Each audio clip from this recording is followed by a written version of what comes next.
So for those of you who are entering the academy again and are here for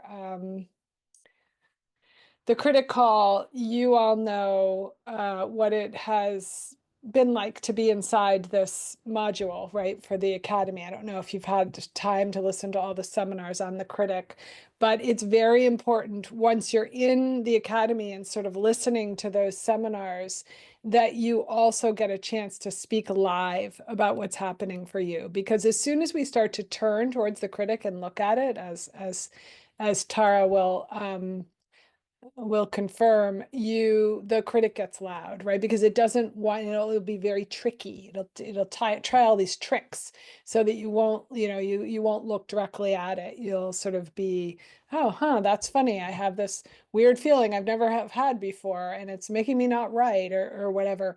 So we want to really make sure that we're catching that sort of afterbirth of looking at the critic directly, which is what we're doing in those seminars for those of you who are already in the academy and got access to that portal. And this portal that you're in right now, Academy students, is going to be one of those experiences in listening, doing the work inside that portal that will stay with you for life. And you will continue to reach back into that portal and remember, because the critic never stops. It never stops. It's not like, oh, I'm done my critic work, I did it all. It will find different ways. And it does that because it's helping you sort of expand out of its contraction. And we'll talk about that today. It's a grand paradox. So just know that, what you're doing in that module is a portal into really exciting work that will eventually take you into these very, very, very rich rooms of the house, of the self. And what Tara and I will do today is talk about the trickster ways that the critic works, and sort of help you identify them, transcend them, and allow it to work for you. So yeah, so if you have questions, Academy writers who are already in the portal, about what you're learning in there, please feel free to just let her rip. That's why we're here. And those of you who are not yet in the Academy, welcome. This is a really, really, kind place. And I'm hoping, Tammy, that you're admitting everyone who's coming into the waiting room. This is a really kind place for us to explore these voices that can feel very bullying, right? And very scary inside the self. So, what I'd love to start with, Tara, first of all, congratulations, all of you who made it into this room. There are a lot of you here. And thank you so much, Tara, for coming. I adore you. I'm so happy you're here. You are so I can't wait welcome. to talk to you. I've been looking forward to this for actual weeks. So this is amazing. Well, I'm Oh, just I see a couple of my folks here. Hey guys. oh, good. Amazing. And Tara comes every year to help us with our critical thoughts, the ways that the critic interrupts our processes. She is one of the Academy's favorite luminaries. She has spoken all over the world about the critic, but she doesn't just do the critic. She has done incredible work in the world and has really been seminal in terms of helping people break through any blocks, whether it's blocks to starting businesses, whether it's blocks to having amazing relationships with kids or partners or parents. She's really around the soul and how to allow the soul to shine in this lifetime. So Because it's all one thing. it's Because all all of those all of the things, the health and the wealth and the wisdom and the love and the totally and completely unfettered creative power and self-expression, um, all of the things that I think of as the life you were designed and born to live, like this is your birthright. yeah. All of those things are just outgrowths of the God force genius that's within you. And the inner critic is the force in humanity, the downgraded diametrical opposite of all of that.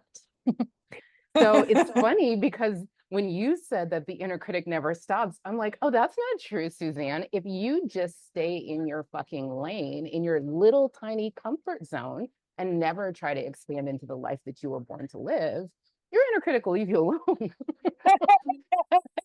Good It'll point. be like, cool, same page, girl, same page. You stay right over there. It's only when I teach my people, it's only when, now all y'all are my people by definition, because Suzanne is my people. So by the transmutative mathematical properties, now all y'all are my people. It's only we can, and I certainly do see that inner critic flare up at this stage in my journey. I'm like, oh, that's great. If that flares up, that means I'm doing it exactly right.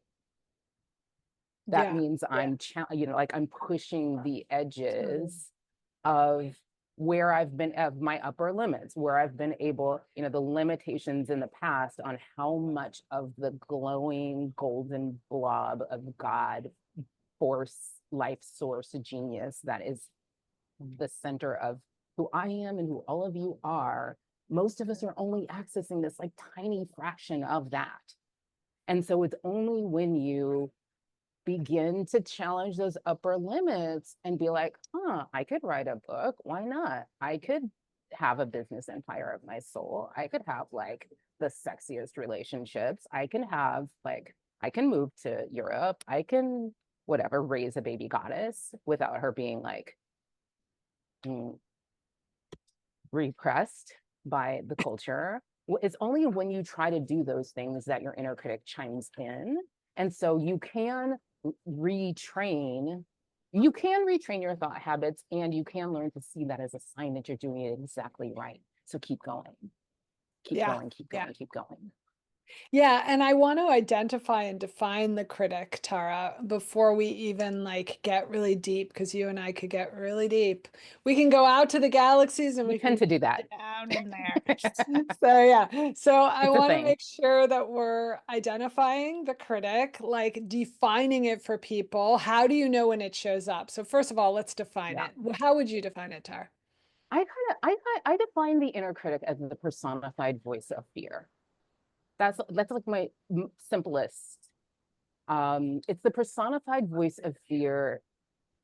It is thought habits of fear, scarcity, unworthiness, and trauma.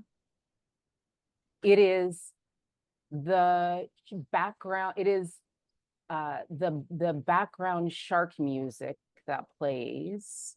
You know what I mean? Shark music, like the scene in the movie is just a beach scene, but some shit's about to go down because there's music playing, and you're like, that music don't feel right. Somebody is not going to make it to the next scene of this film, right? I wonder who it's gonna be.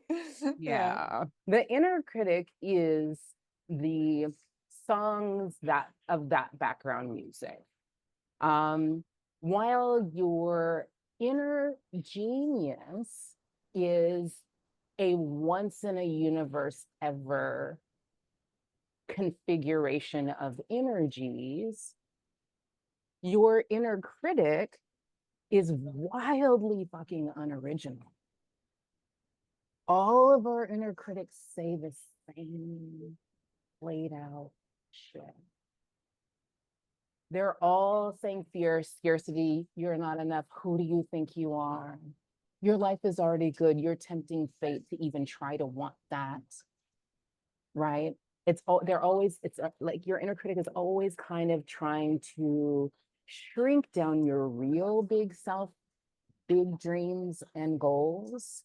It's making it difficult for you to even really want what you really want. And it, for some people, the inner critic shows up in sort of thought tapes. takes that kind of play.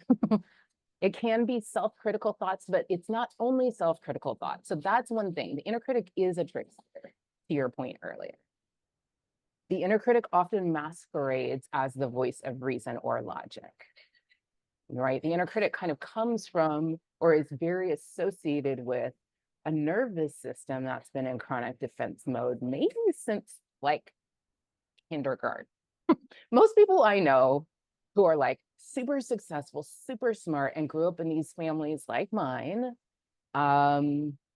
where you got what felt like love and attention and affection and approval and safety by performing or conforming or producing or shaving kind of the edges off of what you really were. The inner critic is like the trained perform, conform, produce, promoting thought habits that you were conditioned with when you were really young. And I say that because your inner critic thoughts are not true. You don't have to believe them. And they were just as they were wired in through practice, you can practice your way into a new set of thought habits too. Okay, so let's talk about that. So, first of all, we know that it's not always a thought train, that sometimes it's a feeling or it's a pattern Yes. that we get into that we're not breaking, that we don't even know is harmful to us, or it's a person that we keep going back to who's toxic Woo! growth. It's a lot of things. It can be the overarching culture and the societal mores of like, you can't do this because you're, you fit this niche that we put you in and that sort of thing. And then when you say the practice is love, like to sort of move out of it, tell us about those. Like for you, what are those? Or for the people that you work with, what works the best? The first thing you have to do is to the first thing is it is the light of awareness. Okay, it's a shadow. Shadows dissolve in light. That's law.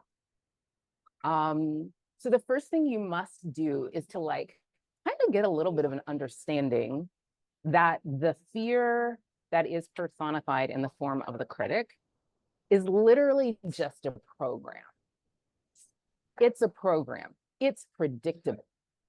Okay, like I can predict for you that if you get out of your comfort zone or challenge what has felt safe for you in the past, that critic is going to start small. It's going to move like a wave. All energies move in waves in this universe, right? So it will start small. It will grow to a peak. It will also dissipate over time, even if you do nothing. If you do nothing different. Now, we were all raised in a very make the pain go away culture. And so many of us see it start small and start doing the things we think we need to do to make it go away, including blocks. Like, this feels really scary and dangerous. So now I have writer's block. Right? And it feels a little shitty, but I also don't feel like as afraid because I'm not outside. I'm not pushing the edges of my upper limits, my inner critic's sort of zone. My inner critic is no longer fighting to stay in control of my life because it is in control of my life. So there's some ways in which that takes the edge off to stop doing your dream projects. All right.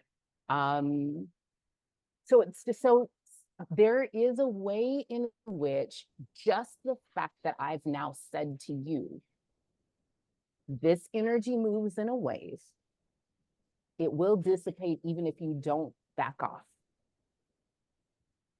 Somebody who is on this call today, who is hearing that for the first time today, the next time it happens, there will be this little, there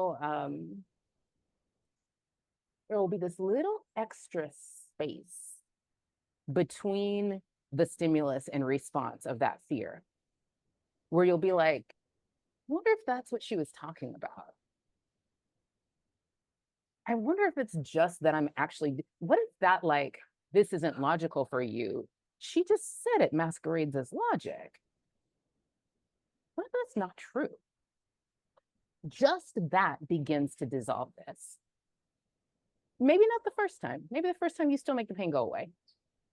But like kind of the second or third time, you're like, wait a second, she said that shit would be unoriginal. She said it was just going to be like the same old stuff. Maybe. All right. So the first thing you have to understand to break the fear program is to see that the fear is just a program, and to see it when it comes up and identify, oh, this is a program. It's not even like me. It's not even, for some people, it's so unoriginal, right, Jackie? For many of us, we can see that like our parents were part of the programming process. They didn't know, they were programmed to, you can let them off the hook. You can take over the job of reparenting yourself now. It's fine. Even if they were really awful, you can literally just decide, eh, they were good enough. I now take that over. So now you can start to see the program when it runs. Seeing the program when it runs makes you less susceptible to the program. And then the second step is really, and I mean, I literally have dozens of actual technology steps, strategies, and protocols for just seeing the program and getting out from under the influence of the program. Sometimes we will do narrative rewriting. It's kind of like I think of it as like the Quentin Tarantino of trauma healing methods, where like, if you ever watch those Quentin Tarantino movies where he's like, I know this is how this went in history. I refuse to participate in that. Here's how I wish it went. Like Django and like the Nazi one. He had the one with the Hollywood starlet. Like he had several of them where it was like, this is based on something that really did happen in history, but he chose to tell the end of the story in a different way. You can do that in your own life. You can do that with your own beliefs. And you can do it literally with the power of story. Like rewriting the actual story that you've been telling to yourself about yourself and what's possible and what happened. We do things like belief, your beliefs are just, including your limiting beliefs, are just thoughts that you've been thinking for a really long time that have coalesced into your personality, into a belief, an assumption that feels like it's fact and feels like it's real, but literally is not. It is helpful to be in communities like Suzanne's and like mine, because those assumptions get challenged by people like me and like Suzanne, who are like, I don't participate in that. Somebody asked me the other day, like, what do you do and how do you help people in this chaotic time in the world? And I was like, ma'am, I don't experience the world as chaotic. She was like, we just need to talk about that. Like, we were supposed to interview on this. And I'm like, that's not my experience of the world. I am the author of my experience of this world. So it's helpful to have those beliefs challenged by people like us. It's also helpful. Sometimes we do belief clearing work by inventorying the payoffs that we have always gotten or continue to get out of believing what we're believing. What are you getting out of that? What are you getting out of believing that being an author is not for you? There's something, every dynamic within you. And this is like, sometimes I think the world of psychology and shadow work in particular, like people teach you about your nervous system. It's neurobiological, it's spiritual law, it's psychological. These dynamics are what they are.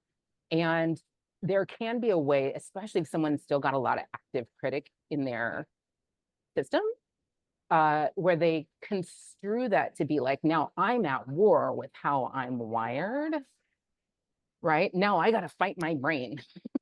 now I got to like fight psychology. And I'm like, no, what you have to understand is that every one of these complexes we talk about, including and especially the critic, was goal oriented. Everything in you is goal oriented. There are payoffs we get out of these beliefs.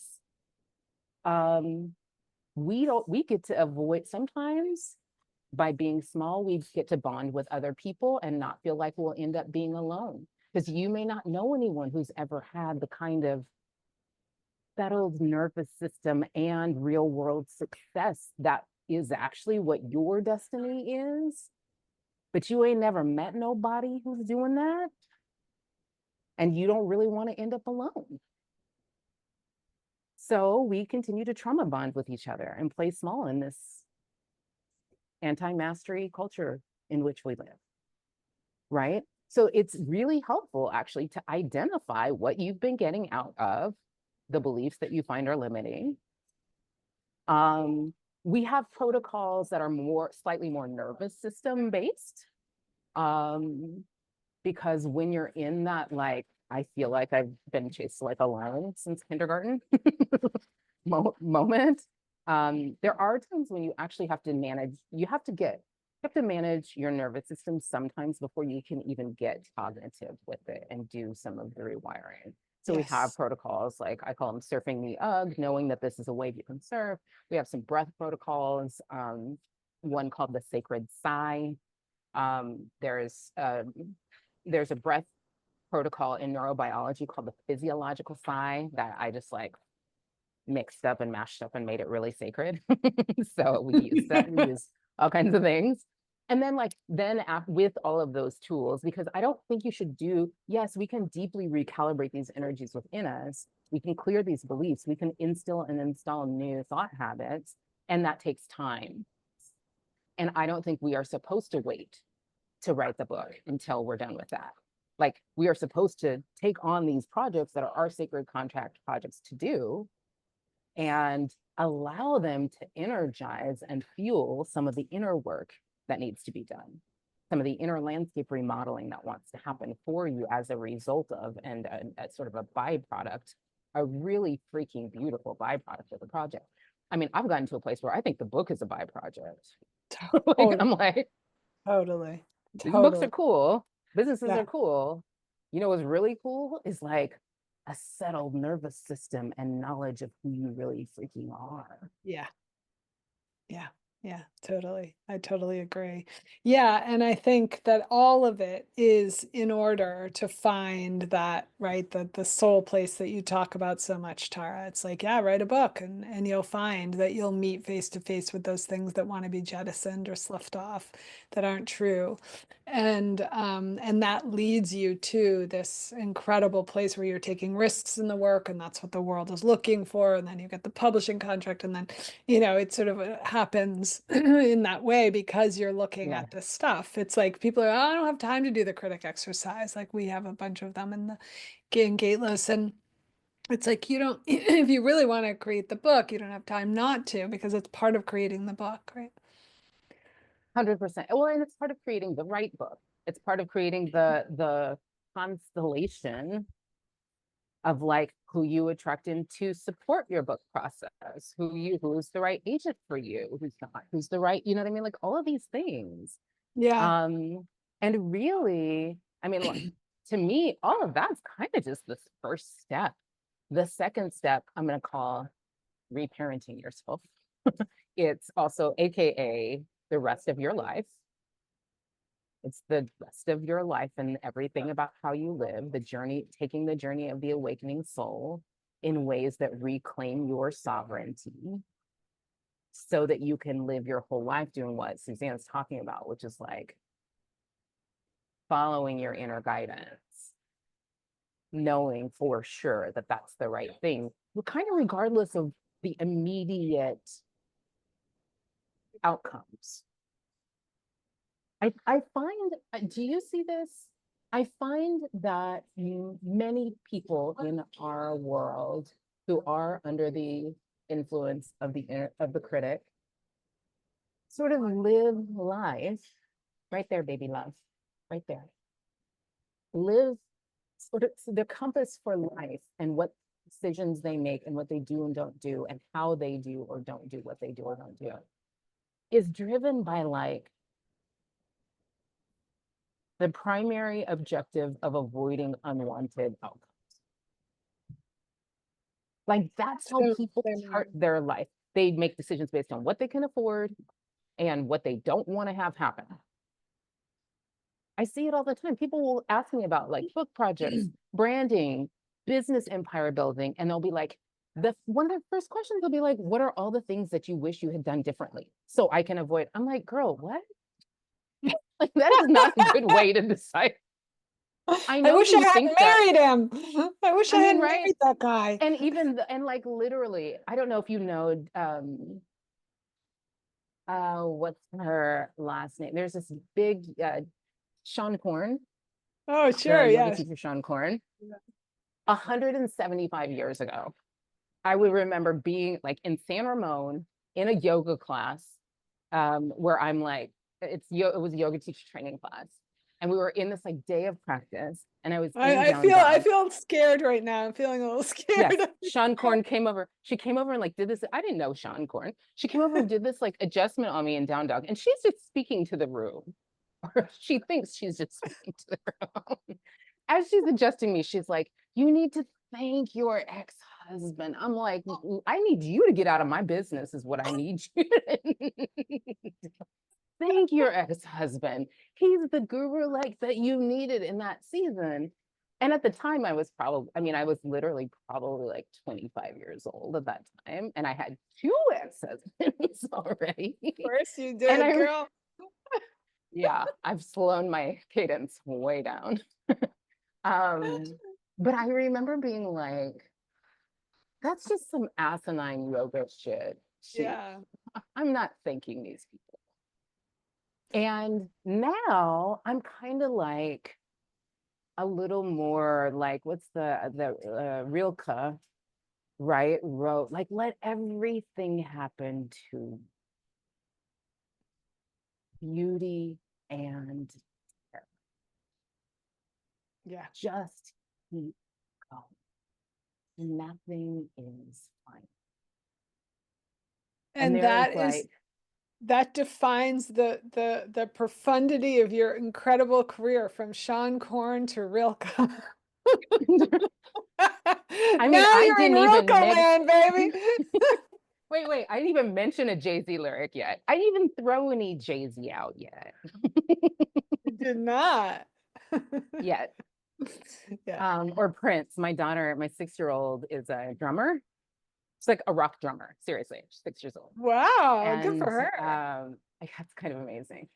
And I keep though trying to like, because she's so young, I'm really curious about like what her actual like music tastes are, not just like what she's being taught.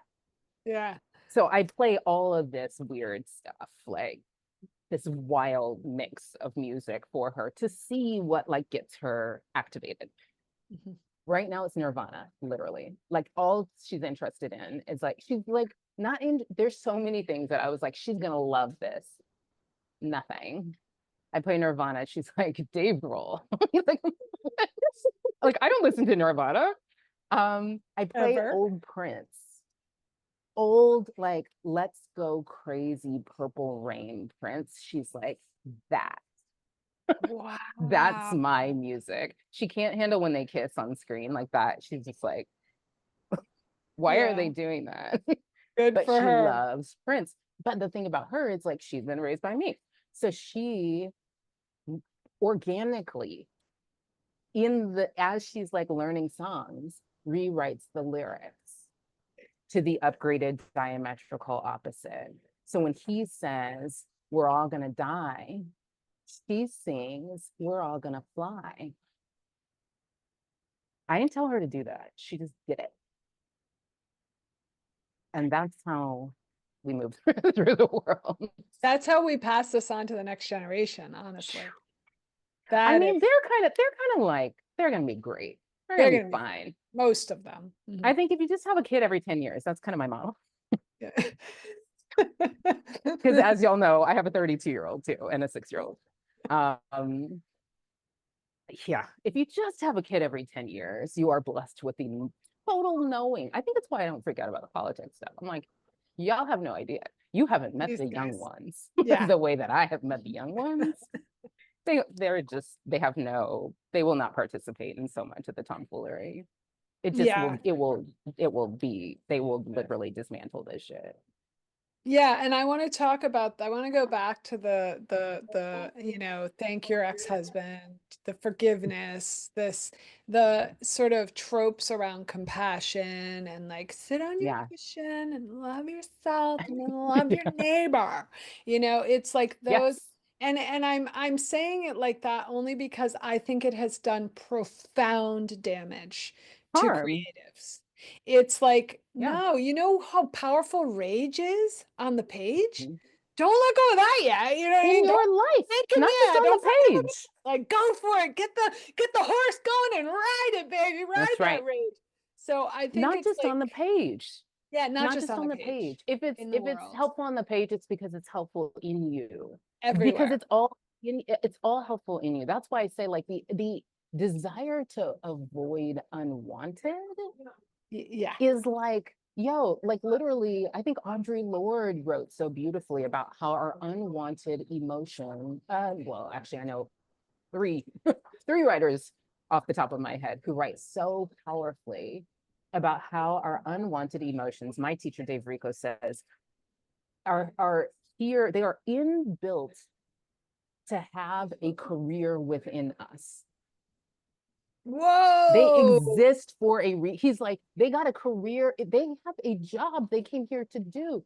If you are in participating in the Love and Light Brigade to the point where you cannot allow yourself to feel the unwanted feeling, and that's why I say unwanted versus bad or negative or whatever. There's no bad feeling. Didn't y'all watch Inside Out? You know what I'm saying? Yes. I love Inside Out. They didn't consult me, but I was like, yes, I approve. I will allow this. I approve this Because, right? media message. Yes, because like, and very few media messages will I actually allow, Totally. right? But at the very beginning, it's like Joy is kind of like running around trying to keep sadness away from all the memories and all of the experience of this child, because she's like, I don't really get it. I get why this, she's like, I get why disgust needs to exist so she doesn't eat rotten food. I kind of get why anger needs to exist a tiny bit in case somebody tries to pull some nonsense. But sadness? She don't need sadness until they're out there in the wilds of this child's inner landscape and the kid is off the rails running away and like stealing and doing all this shit. And they encounter this memory where when she was sad, her parents came to like help her. They saw that she was sad and they Mm, came to like connect mm. with and help her. And so Joy is like, okay, sad, I'll allow it. You know what I mean? I'll allow it for a moment. And then the little girl's like, oh my gosh, like, what am I doing? I'm running away from like the people who love me the most. Right. Uh-huh. So, Yeah. like, all of these emotions have this career they want to have within us. That's Dave Rico. I love to give credit to my teachers. I feel like I'm such a beneficiary of so many transmitted lineages, like in biology, in psychology, in spirituality, in new thought, in human design, in Black church lady, all of it. So I try to try really hard to like name my teachers when I can. Um, so Dave Rico talked about the career that your emotions want to have and need to have within you. And Audre Lorde, I think, kind of operationalized that a little bit, where she is like, yeah, the thing that anger she talks about specifically is trying to do within you is to give you the energy and the information that you need. It gives you the information, kind of like you could touch a hot stove. It's the information you're getting is to move your freaking hand off the hot stove, and the Totally. pain gives you the energy to do it. I don't care how tired you are, you will get your hand off the hot stove. Audre Lorde teaches us that that's all of our, that's what anger is doing too. And Mhm. so too rapid hop to forgiveness, or like, I'm a big fan of like, I can love you with a restraining order. Mm-hmm. I don't need to be, I don't need to, you don't need to be in my daily life experience for me to not have the for me to forgive you, Yeah. or to Yeah. have, you know, whatever it is that people think of as forgiveness. Yeah. Like, Yeah. Yeah. yeah, Which can be the critic. To tell someone they have to forgive someone who burned them with a hot stove, for example, is huge. And I want to make sure you you literally guys don't. get your yeah, No literally not. questions. So I want to give you guys a chance to ask like specific questions, because I think that's where Tara and I often do best, is like, what's your critic saying now? What are you coming up against? Sometimes you don't know if it's the critic or if it's, actually a pragmatic experience of the truth. You're not sure, or it's your editor, or it's your, so bring them in, baby. Show us in the chat what you got. I mean, it's, all of us are in the critic right now in some way, probably, which we don't know because we're always in this growth, experience with our work. If we're growing in any way, then there'll be a contraction that wants to come in and say no, whether it's cultural or familial, ancestral, whatever. So, yeah. So what do you got? I know you got something, babies. I know it. Right. And also I think what we're talking about in conjunction with this, like the critic can be as insipid as sort of like you should forgive somebody who is abusive to you that you're not ready to forgive, or you should let him back in the door instead of getting a restraining order because he's your husband or whatever. That can be the critic because Yeah. that's keeping you like contracted and small. But it's also the other person. Like sometimes you come up against somebody. Yeah, I mean, like your inner critic can, like I said, I think some people think, or the storyline has been that your inner critic is like the voice that tells you your ass is fat when you look in the mirror, right? And so if you have done the radical acceptance work enough that you don't have those particular self-critical thought tapes playing, people think, like, they're like, well, I don't know if I really have a critic problem. And I'm like, literally, you have just married your inner critic. Like, it's just embodied in this person. Like the choices your inner critic um is any energy that does that job of, I call it like creating the electric fence around your life that keeps your life and your projects and your creative power way smaller or strugglier than you want it to be. So it's not always like you being like, my writing's bad. Sometimes it's not always you being like to yourself. Sometimes your inner critic will criticize the entire dating pool. It will criticize your industry. It will criticize like the clients that are out there. Okay, let's see what we got here. We have Yeah, so I wanna I questions. wanna look at this one by Casey. I mean, some of them are sort of collapsing into each other, which is cool. Like Casey's saying, so Casey is a gateless trained teacher. She's working on a really beautiful book. She's in the academy, and she feels like, so there's the editor, right, that comes in and is like, you need more humor here, and you need, that's like telling the truth about what the work needs.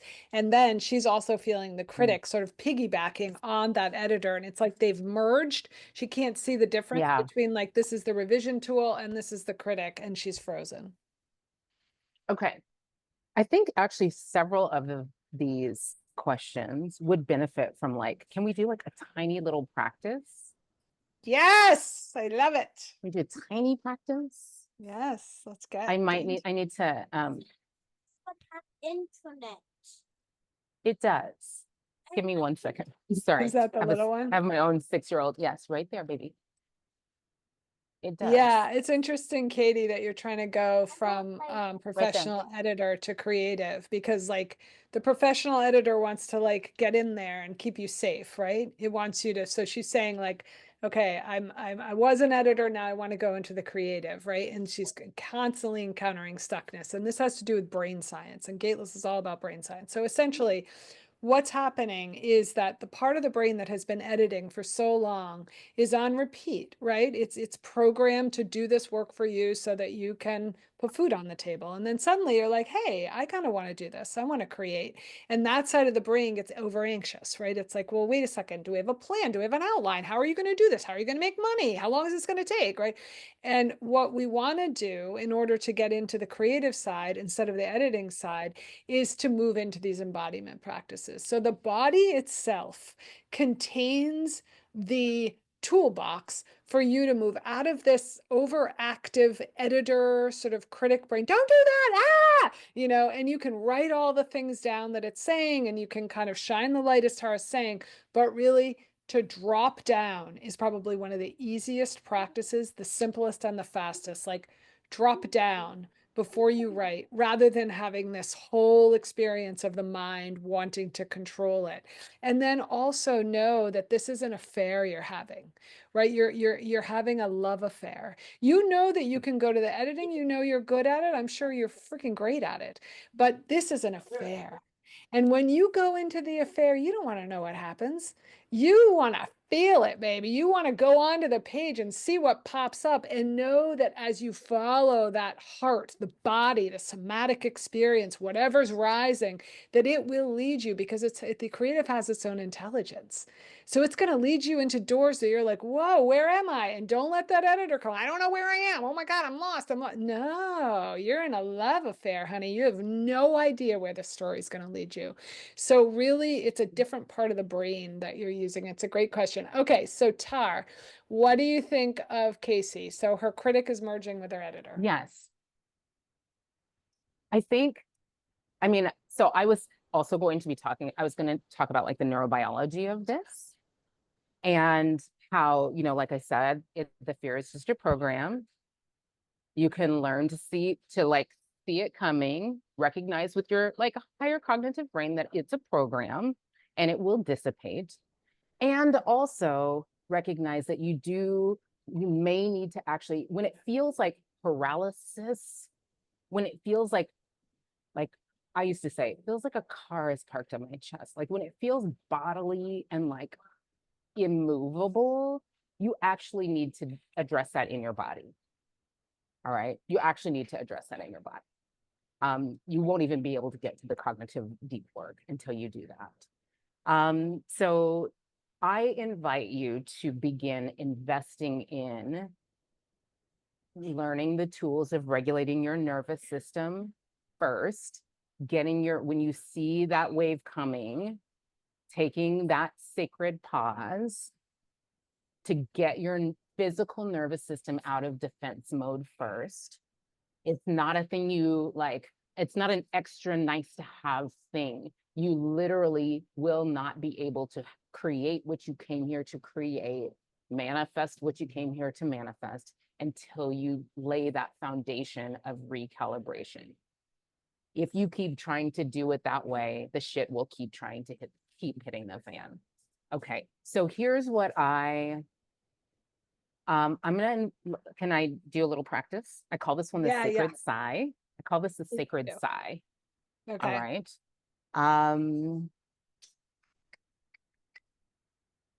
Yeah, and I don't like, this is a way to rapidly pull yourself out of your old sort of software programs and settle yourself back into the safe right now. Because right now, there is not actually a lion chasing you, right? So that old program, it's an old program that's running. All right. So in the research, this is the one I talked about, where in the research, they call this the physiological sigh. And what it is, it's actually like super simple.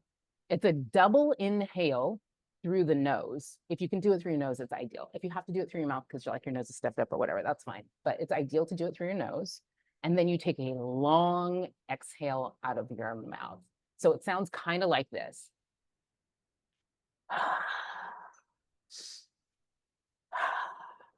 Okay. Let me tell you why this works the way that this works. Because I think we think that our lungs are like a big bag of air. Your lungs are two big bags of air covered in a lot of little sacs they call alveoli. All right. And there are so many of these little tiny sacs that if you laid them out flat, it would cover a tennis court. Think of that. What happens a lot of times when we are breath holding a lot, or when our nervous system is literally in that defense mode state of being, which I liken to like, imagine you're trying to learn French, but someone's pointing a gun at you. Do you think you can actually make your brain try to learn French?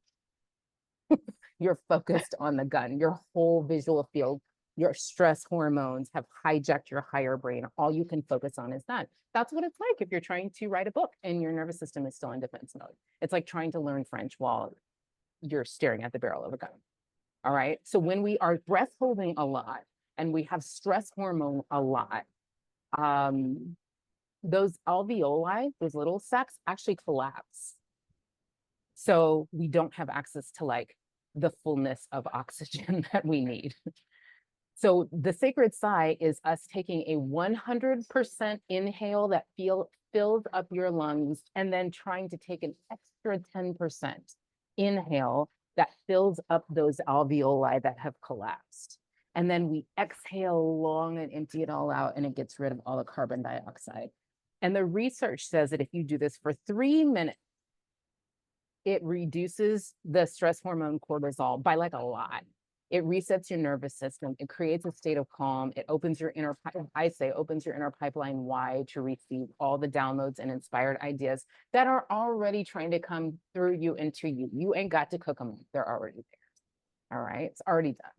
This is you allowing. So I like to do this exercise with people for 1 minute, because usually at 1 minute, like I am like, I'll start like this, and like after a minute, I'm kind of like, like your Xanax. which like kind of is an invitation to try it for 3 and see what happens. Right, You guys want to do it for 1 minute? Yeah. You guys ready? Okay. So just sit where you sit. Do not be stingy to either butt cheek. Weight fully, equally distributed on the seat beneath you. You may try to put your feet flat on the ground. Get rooted, get supported. Not like this, like this. Okay. And I'm going to do it a few times, and then I'm going to let you do it self-paced. I'll watch the clock for 1 minute, and then I want you to come back into the chat and tell us how you feel. All right. Here we go. Long inhale, 100%, 10%, and then long exhale. Let's go.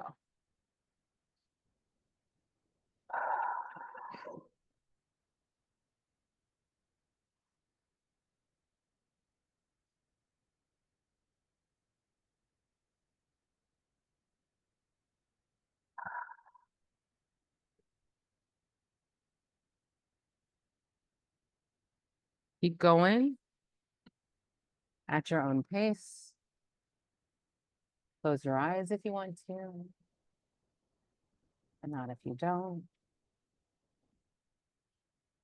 I'll watch the clock.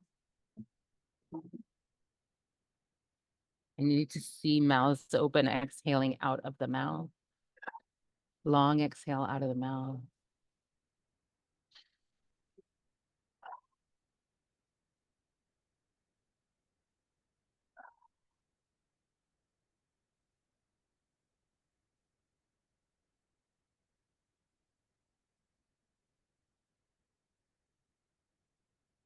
Keep going.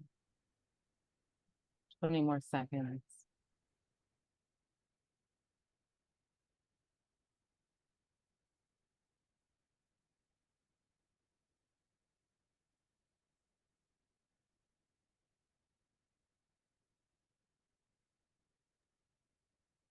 Need 2 more.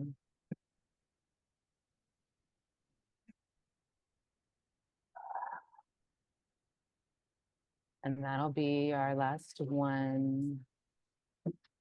And when you're done, kind of come back into the room. Come back into the chat.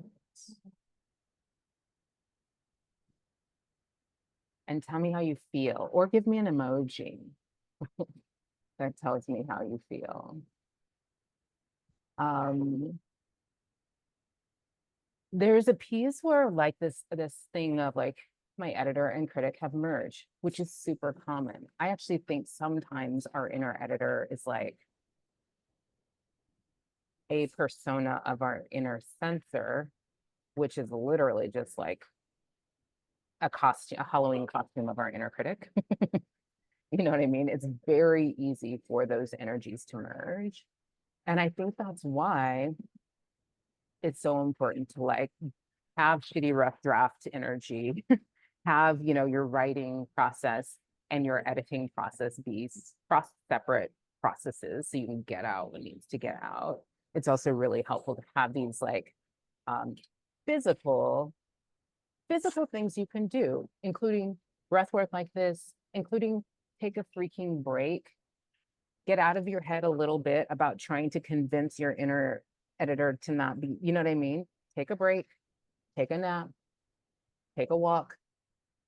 Joan Didion, one time I heard say that when she would get like whatever with her projects, she would literally put them in the freezer, Suzanne, like in the actual freezer. And I was like, that's funny because I always say, like, put it on ice. Sometimes you need a break. Sometimes you need a nap. Sometimes you need a vacation. You always need a walk. 15 minutes in nature literally like brings your cortisol down measurably. So you need to just get out from under the influence of those hormones. Okay, let's see. Open, tingly, clear. Now, when Suzanne talks about like dropping in, I think this practice and similar practices are kind of like a little bit of an accelerant or a method, if you need a method, to dropping in. And I want to tell you what I know about you, which is that there is a level, there are levels of our mind.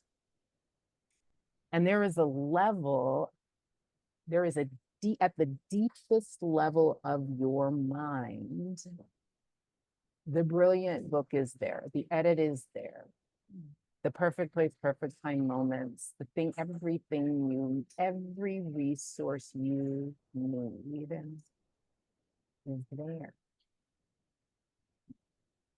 You Yeah, came here hear with that. this, right? Yeah, here, So you guys. there's a way in which this gets you out of the world's way, which is like you have to prove, you have to go make it happen, you have to do all this stuff, it has to be perfect, you have to do just right. Actually, you just got to open that pipeline in there so you can get to the deepest levels of your own genius and That's it. use them in the ways you want to use them. And That's it. this is one way to help. Yeah, yeah, here. Because we spend so much time here. And this is how we get so squeezed. And when we say to drop down, it's like, where's, even if you just acknowledge where the critic is sitting in the body, is it here? Is it here? Is it in Mm-hmm. your gut? Where is it? Doesn't matter. You don't have to do anything. Just that's how you drop down. And then you think, what's neutral in my body? Like my earlobes, they're always Yeah. neutral. My toes are always neutral, right? Yes. And then what I feels love good? it. Anything? It's okay if nothing feels good. But you're doing that dropping down with attention. That's what you're doing. And then with what Tara is Yes. doing is actually using the breath to move through the body to get your attention back into this corridor where really all your stories live here, all your All there. experiences. It's all there. It's why like that midnight writing. Hi. That midnight writing, they say never needs editing. It's like really fast because you're like, you know what I'm saying? You wake up in the Totally. middle of the night and you capture what's coming through you, I say through you or to you in that moment. You ain't got to edit that one too much No, because it's no. before your active brain starts doing all the thinking and the, performing and the contorting. And I think some of the conversation that we've had about unwanted experience, there is a piece where when you do what Rilke said, and you kind of, I like, I think of like the story of the Buddha and Mara, where like Mara was, Buddha's just trying to sit under the freaking tree and like find enlightenment. And Mara is this like kind of demon that keeps taking all of these different forms, like sexy women coming to try to tempt him out, like obligation to his family, kind of get out from under the tree and go be like the son to the rich man that you're supposed to be. Like all these things try to tempt him out. And at some point, Mara's like pissed off that the Buddha is not getting up from out under. He's just like, yo, like all of humanity reacts to my shit. Why are you not here? Who do you think you are? Mara is literally the critic, but like a couple thousand years ago. And they say, like, if you ever see those Buddha statues where I'm going to try to see if I can show you where the Buddha's hand is like this. They say the Buddha actually touched the ground and said, like, the earth is my witness. That I Is my have the what? right The earth to, is my is my what? witness. The earth is my witness. The fact that I exist as a human being on planet Earth is why I'm entitled to sit here, be still water, and just be the conduit for what I came here to be. I don't have to be moved by all that shit. Oh my All right. God. Now, what Oh I love man. about, right? But what I love about after that story is that they say, and this is for us, they say that for the rest of the Buddha's life, Mara kept showing up. Mara kept showing up. And do y'all know what they say the Buddha did every time Mara showed up and tried to tempt the Buddha out of his sacred contracts? They say I have a prop for this. I didn't even know I was going to use this prop. They say every time, this is like, the black church girl in me just got so excited that I have the right prop for this. They say that every time Mara showed up for the rest of the Buddha's life, the Buddha made Mara a pot of tea and opened warm arms to whatever the fear, whatever the scarcity thought, whatever the unworthiness, whatever the whatever was, whatever the distraction, right? If you, so much of our up here inner critic paralysis comes from us trying to avoid the unwanted feelings that are embodied and personified by the inner critic. When you let everything happen, when you make tea when that shit shows up, when you're like, all right, what's the career that you're trying to have within me now? Cool, let's do it. What's trying to be energized? What's the information I need about that's coming to me through this? Oh, the information is I'm doing it exactly right. That's why you showed up. Great. Have a cup of tea, fear. Let's go. This is it. This is it. It's like so, so true. Oh, Katie, we'll miss you, honey. Let me know if you have questions. And I know that you have to go, I Tara. I'm do going to have a hard stay stop. on with the writers. I'm going to stay on, you guys, to talk a little bit more about this. But Tara, that was freaking gold. I Love you mean, guys. I love you and guys. Irene Murphy, who's here, I Murphy just said that she was traveling with the Bushmen. They would, every time they came upon a conflict, they would sit down and have tea. So Yeah, let's do it. Let's do that it. sounds. I love you, All right, guys. sweetheart. I love Thank you for you. spending this I love hour you with us. too. I'll I'm see gonna you stay on, soon. you guys, but thank you. We love you so much, Bye, honey. That guys. was just, it was gold. Thank you. I Beautiful. love you, sweetheart.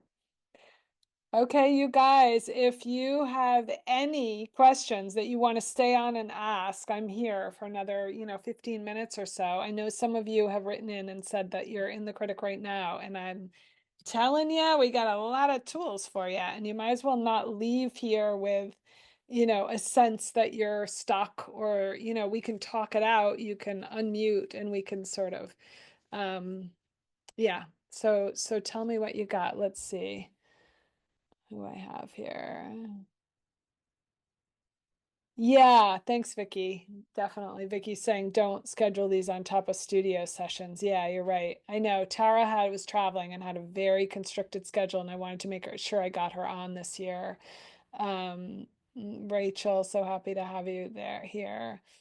Yeah. And do you guys feel like you have what you need? Is there anyone who is going to go away feeling like I'm still in my critic? And don't be shy because when somebody asks a question, then all of us are going to be very happy to that you asked it. So if you have anything at all, I don't want you to go away feeling like sad. Okay, Sharina, let me see. Can you unmute yourself, love?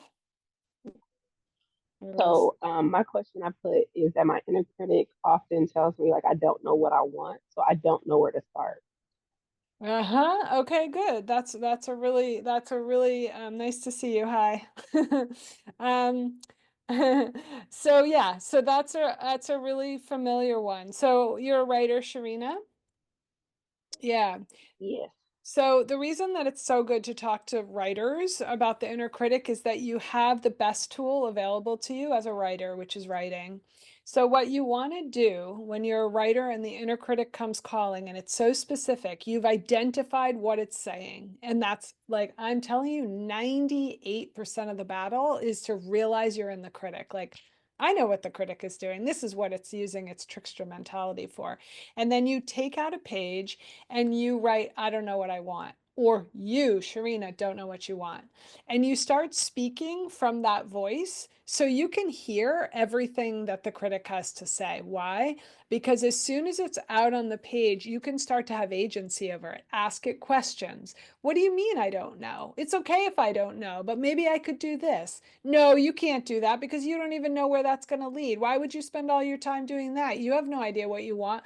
Maybe I don't know what I want, but that's okay. You start to sort of have it dialogue with the critic, and it can get really funny. It can get really dark. It can do all these things, but it's the page. So you're sort of having agency over that conversation. And then when the critic starts to repeat itself, or when the critic, so it's writing from that voice. You don't know what you want, all those like kind of shitty committee stuff, as Kate Baldwin calls it. So as soon as it starts to repeat itself, you go, aha, you repeated yourself. And then you're separating it from Sharina, who's the artist and the creative, who does know somewhere in her what she wants sometime. You're gonna know. You can also make a list of all the times and tell the critic, well, at these times I knew what I wanted. Sometimes it takes me a while. That's okay. I'm gonna explore.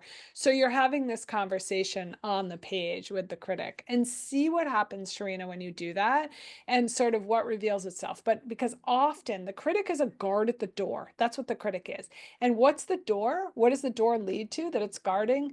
The rich, creative, unique parts of the self. And that's why it's so interesting to actually have the conversation with the critic, because you're kind of in the conversation, kind of looking over its shoulder, like, what's in that door? And probably in that door is everything you freaking want in the world. You know what I mean? Like, it's in there and it's going to come out. You just have to deal with this little holographic voice first and let it be busy and let it sort of, play itself out and see what you get and let me know, okay, when you do that exercise. It's really fun. It takes a while. Like, set aside a little time to do it. And you can ask it questions. Where'd you come from? All of that. Um, okay, let's see. Let me go up and see what you guys have because these are so good. Um, some of my critic, this is Ellie, some of my critic is around not being well read in the topic that I'm actually drawn to write about. I do write nonetheless, but then I'm reserved and feel I need to start looking everything up to validate what I'm writing. Should I stop doing that? Is it of value? Okay, so the part of this is your editor, right? Your editor is saying, we want to know what's in the zeitgeist around their topic. We want to know this. We want to read everything. It's fascinating to you. You wouldn't be writing about it. But first, you want to know what you think about the subject. So you are going to go on to a scavenger hunt, right? Before you get the agent, before you go to the publishing house, they'll want you to be read about your subject, fine. But who are you and what do you want to know, in terms of your own self? What's in there? Your experiences, your stories, your beliefs, everything that's inside of the vessel of the self that is an intelligence about the subject wants to come out first. First, you hear the self, because otherwise you're going to go on a wild goose chase all over the universe. I mean, we've been here for a while. So you're going to be like, back in history, what are people writing about now? What about this part of my book? What, blah, blah, blah. Just leave that alone for now. Write everything that you think. Don't worry about order. Just really get it out on the paper. What do I think? What are the stories this reminds me of? Get really textured with the intelligence of the book that wants to come through. And then once you have what you feel is a rough draft of everything that you want to say and write about, and don't be afraid. Why wouldn't you be one of the voices out there talking about this? You are going to be. And so you set it all out on the page, and then you do a scavenger hunt, because then you're going to know what you want to write about. So you're going to write about probably this much of your topic, right? Your corridor, your niche, the part of it that you're fascinated by. And you think like, I wonder if there's been any statistics about that. Or I wonder if I could make an appointment to talk to so-and-so about this. I loved her book. I'd love her to be in my sort of colleagueship around this research. I'm going to see if I can set up like a 20-minute Zoom call and get a quote from her. You're really like exploring the topic based on what's in the zeitgeist, but really based on your passion and your interests. So that's what I would say to someone who's feeling that. And you know, that's imposter syndrome. It's totally normal, but have a blast with it. Have a So Ray says, mine uses the voice of family members. How do I dispel these? Good question. So the inner critic is actually the conditioning of all the voices you've heard in your life that were trying to keep you safe or small or risk-free. If you guys saw my email about my mom saying like, don't go to Paris, honey. You know, it's like that kind of voice. And to her, that was keeping me safe. But to me, it was a missed opportunity later in life. And so you don't want to be going by somebody else's life plan, because it's not your life plan. I am not the kind of person that would stay home from Paris. My mom is. So you're right to think about that. Like, these are the voices of my family. But what you want to do is exactly what Sharina asked about. It's like, get in there, write out what it's saying. Don't be afraid of it. You can poke a hole right through it.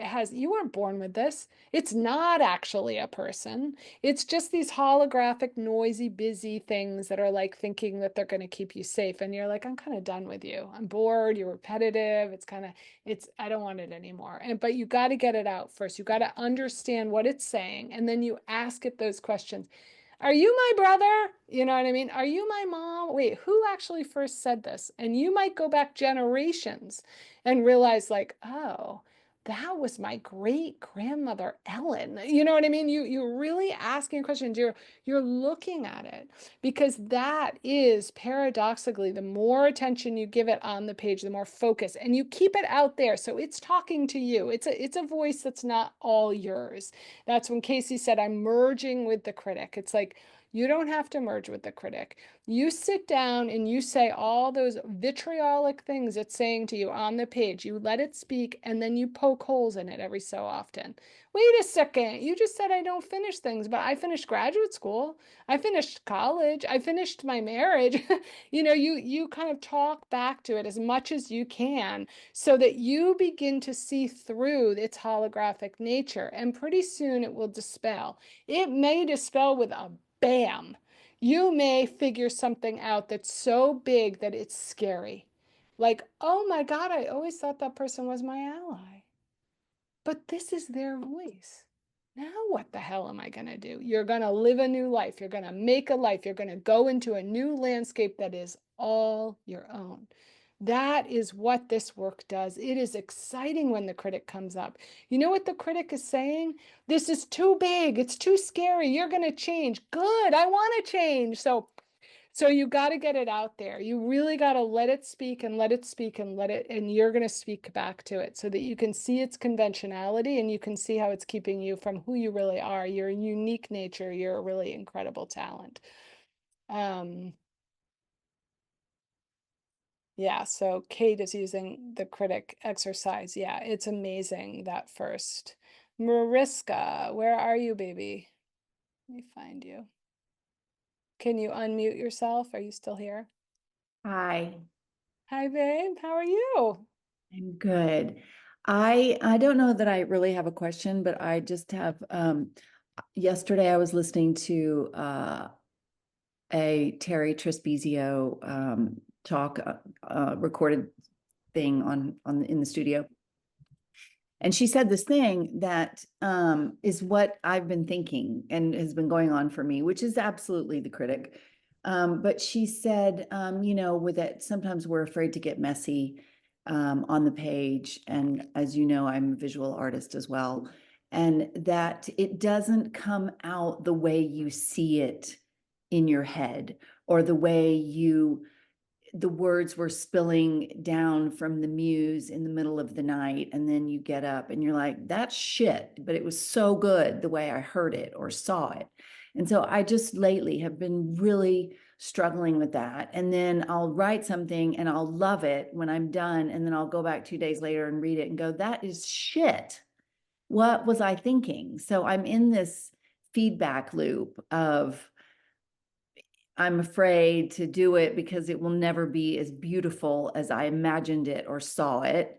And then sometimes it is. And anyway, see, I'm in a feedback loop right now. Yeah, no, I think that's a really good question, and it happens to me all the time, right? Because I want to sing. That's a really good example. I think I can sing. I think I can sound like Joni Mitchell, and then I open my mouth and it's like, oh, honey. You know what I mean? Like, but I've also never taken a singing class. I don't know how to use my voice. I don't know what she did to use her voice like that. I don't really know Joni Mitchell that well. I can't play an instrument, so I don't understand the tunes. So I'm criticizing myself, but it's like my initial understanding is that I can hear this beautiful voice in my head. So what is that really, that gap? It's craft, like every book that you've ever seen is the same way. It's like they woke up in the middle of the night, they had an idea, they were going to write this book about, the Count of Monte Cristo or whatever, and they sat down and they're like, oh my Jesus Christ, you know what I mean? Like, what is this? It's a mess. Because it is a mess, love. Like when we go to the Ouija board and spirit finds our thing that it's moving around, it is messy, man. It goes as random and it shoots off the thing. You have to go get it and bring it back. And finally it figures out the alphabet, and then it figures out it can spell and all of that. And that's craft. So you keep doing those raw drafts. Don't look back on it and say this isn't what it was. It's going to be what it was. You're a visionary. You know that in the future, it's going to look like that. But you just have to put it all on there, like we said to Sharina. Just get it out there, get it out there, get it out there, but do it with the work. So you just let yourself do that first. People call it a shitty draft. They call it messy draft. Those things don't matter. There's more in there than you realize. There's more diamond. There are more diamonds in there than you realize. And then you think, okay, I've got this piece. I did this piece. What do I think of this beginning? As I look at what I know about craft, and now you really know craft, and you're in the academy, so you can use the academy to do this, and you think, do I have a global frame in the beginning? Am I starting this with dialogue? Where am I starting this? And you begin to have agency over the work through craft. Let me look at my dialogue, not as a way to say my dialogue sucks, but okay, good, I have something. It's manifested on this page. Critic be gone. Shut the fuck up. I at least did it. I had the vision and I put it down, and now I'm going to work with it. That's what art is. It's not true that you're going to get out at 12 o'clock, midnight and like write something down. It doesn't need to be edited. Not for a real writer, because what's happening for you is you're realizing, I want to make this a fucking masterpiece, and I'm going to. I had that vision in my head of what it's going to be in the future, and I'm going to do this work to get it there because I know craft. I have the academy and I'm going to apply it. So it's almost like when you're really ready for that kind of mastery with the literary, your stuff is going to suck in the raw draft stage for you, because you're ready to become embodied in that mastery. So you go and you get the beginnings and you think about it. Oh, I know this about beginning and I know that about beginning. Well, what about description? Where's my description here? Oh, I'm actually doing this really well. I don't need to touch my descriptions. You use craft as an ally to make the work what you see in that visionary mind of yours. Don't abandon it because it's not there yet, right? It's like any explorer who sets out for another land could picture that land, right? And then they got in the ocean and they were like, well, what's this?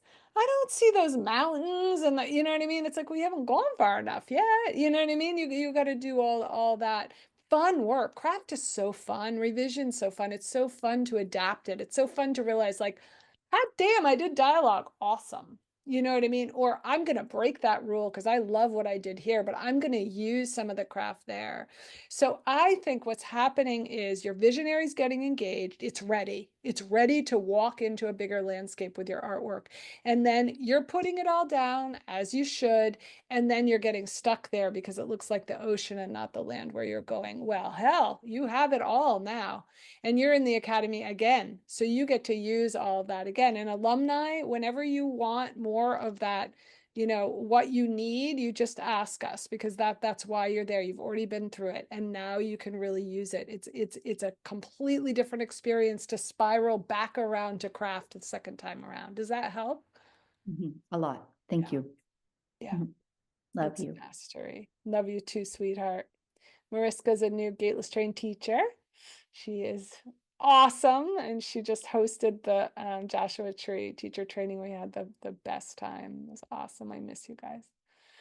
And we have other questions, I think, from Genoa. The inner critic operates in my life in a wordless feeling state, like a form of depression, grief, alienation, and sadness. Yes, that's very common. That stems directly from infancy. Yes. How do you address that kind of subliminal feeling state? So I think one of the best things that Tara said today, and I agree completely, is to let it in. I know that's like really counterintuitive, but I remember when I was first sitting on the mat as a Zen student, and I said to my teacher, I had been through a really hard time in my life. And I said, I get on the mat and I feel sad. I just feel sad and anxious, and I don't want to be here anymore. I don't want to feel these things. It makes me feel like I'm never going to be able to get up again. I'm never going to get past it. And he was like, are you resisting? Sounds like you might be resisting. And I was like, well, of course I'm resisting. I don't want to feel sad and depressed and isolated. And he was like, let it in. And it was so hard to do at first. It was like, what does that mean? He's like, what does the depression feel like? Where is it in the body? What does it want to say? Because probably this directly relates in this case, in this beautiful, incredibly vulnerable question, to the inner child. So when we start doing the creative work, and all of these, you know, sort of psychological terms get very overused, right? And we get very tired and bored of them. But in this case, the inner child is a thing, you know? And what happens is we think time is linear. You know, now I'm 55 years old, and that was then, but that was not then. We all know that. Anybody who's been through trauma knows that we're living, you know, in a spatial universe. So what happens when you begin to do creative work is something in you that was in the trauma hold has released, or you wouldn't even want to do the creative work, right? You wouldn't even be here. So something has released. Something feels like it might be okay. That maybe there's a place it can go where it's not going to get beaten, abandoned, looked over, unseen, right? And that part is saying to this writer, you're strong enough for this now. Go back in there and hold the baby. Go back in there and hold the baby. What does she want? She's probably screaming, or she knows that if she screams, no one's coming. But does she want to be held? Yeah. Yeah, she wants to be held. Does she have stories inside her little cellular molecular structures? Oh, yeah. And the only way she can tell them, and we know this from Gateless, from the radical nurturing that we have to do in order to take risks, the only way she can let you know what those stories are, ancestral, emotional, memorial, is to be held. So you go back in there, you use the imagination, or you talk to her. Hey, baby doll, I know it was tough. I know it was tough. Look what you made it through. Isn't it incredible that we're here now? Have a relationship with the parts of yourself. If you know, and this is an extremely sophisticated question because she knows where the genesis is. If you know the genesis with junior high, well, good. Then you can go back and talk to that 12-year-old. If you know the genesis was infancy, go back and find the baby. If you know the genesis was your last girlfriend who decided that I don't want you anymore, then go back there and talk to the self that was sitting on the side of the road feeling like, well, now my life's ended. You want to, what a lot of creative work is inviting all the parts of the self that got sliced off from pain, from hurt, from feeling abandoned, from feeling abused. You're letting them all back in. Why? Because those parts have been gestating. What happens in gestation? The work gets wise. It gets really rich and good. So you want to let those parts in because they all have stories. They've all been gestating. And they have wisdom because in their gestational period, they were watching the world and they were gleaning wisdom. So you're going to go back in and find these pieces of the self. It's all writing for the most part, unless you have a really good imagination. You're going to sit down on the page and you're going to talk to the baby. Where are you right now? I'm in the dark. I'm in a crib. Oh my God, what time of night it is? I don't know. It's like 11 o'clock at night, probably. I feel really scared and I'm a little bit cold. Oh, sweetheart, well, tell me what you need. You have this back and forth, back and forth. That's what radical nurturing is. It's not sitting on the cushion and feeling really good and getting your nails done, right? It's actually going in there and collecting the parts of the self that want to be seen and want a part in the creative process. That's what we're here to do. We are here to create. And the more you do this work, the better that work will be. It's an incredible, incredible question. I know Kristen Song was here. She had a question about what do you do when the world is giving you, a no, like in agent world. That's the critic. It's barking at my dog. So if Enzo, come here, baby. You got to get on the page, Enzo, and talk to your former self. If the publisher and the agent, Enzo, come here. Let me get him. Hold on. Enzo, love you. You want to see the girls and the guy? Yeah.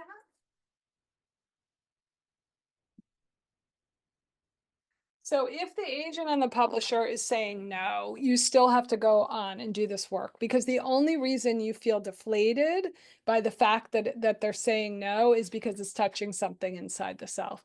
The disappointment, the feeling that you're not going to be able to get the work out there. There's no way to find the solution because you get in fight or flight and everything gets really rigid. So it feels like external work, right? Well, maybe there are more agents I can contact. Maybe there are more publishers that my agent, like it's a bearing down that we do. And what's very scary about doing this internal work is that your nervous system can get very relaxed because you're finally doing it, right? The cortisol is going, feeding this critic because the critic is really made of that brain chemical is cortisol. And it can get so engaged with the critic that you're not looking at anything. You're not looking at anything else because fight or flight is very tunnel vision. So people will for a long time not do this work. What in me is disappointed? What is this telling me about my life, about my work, about my mission? You get on the page and you do the internal work. No one is going to do that work for you. And it is amazing how that inner work can shift the outer response. It's what wants to happen. It's what wants to happen. So get on that page, baby. Get on that page and do the critic exercise, and you will be surprised by what can happen. I've done the critic exercise when I've been so stuck externally, and then everything started to move for me because I did the inner work. So it's like the sooner you do that, the sooner the book deal will come out.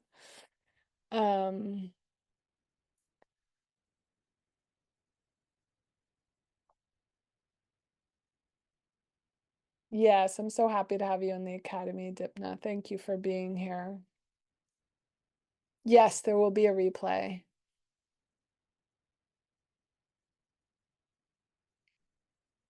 Yes, Jody, meeting the edge when you're in exactly the right place. That's exactly right. As soon as you're growing up, and out, then you start to feel the critic. That constriction leads you to the richer room. So it's like this whole funnel almost that you're going through, but it feels like you're stuck. I love the concept of a reckless first draft. That's what it is, Jen. It's a reckless first draft. More freeing than calling it a shitty or first or zero draft. I totally agree. I hate those terms. It has to be freaking reckless. Yes, that first attempt, or it might not get down on the page at all. Exactly. And what a tragedy that would be. Thank you. That's beautiful. It's so gateless. Yes, Janie, I think the pain, doubt, and suffering can always be used and transformed into something that fuels you toward your goals. I say to write everything. I agree. I agree. Yeah, Sarah. Oh yes, I do not like messes at all, but you have to be willing to get messy, muddy, revel in it like a kid in a mud puddle. Uh-huh. It's fun too. Yes, Janie, we're using the critic as a superpower. I know it's a strange looking superpower, but what's behind it? Not it, but what's behind it? It's like, I'm strong enough to look at this. I'm strong enough to write through this. Come on, come at me. What do you got? What do you got? Oh, you're so repetitive. Ha, you sound like my coach from 3rd grade. So many things where to begin. Are the many doors, possibilities weaving together, or shiny distractions from the big thing? I mean, yeah, and I think some of it is that we think we have to have a big thing, right? It's like we don't really know what that big thing is. And also, are they distractions or are they gestational tools? It's really like, if I'm getting distracted, then I want to go to the critic. Look at you, you're getting distracted.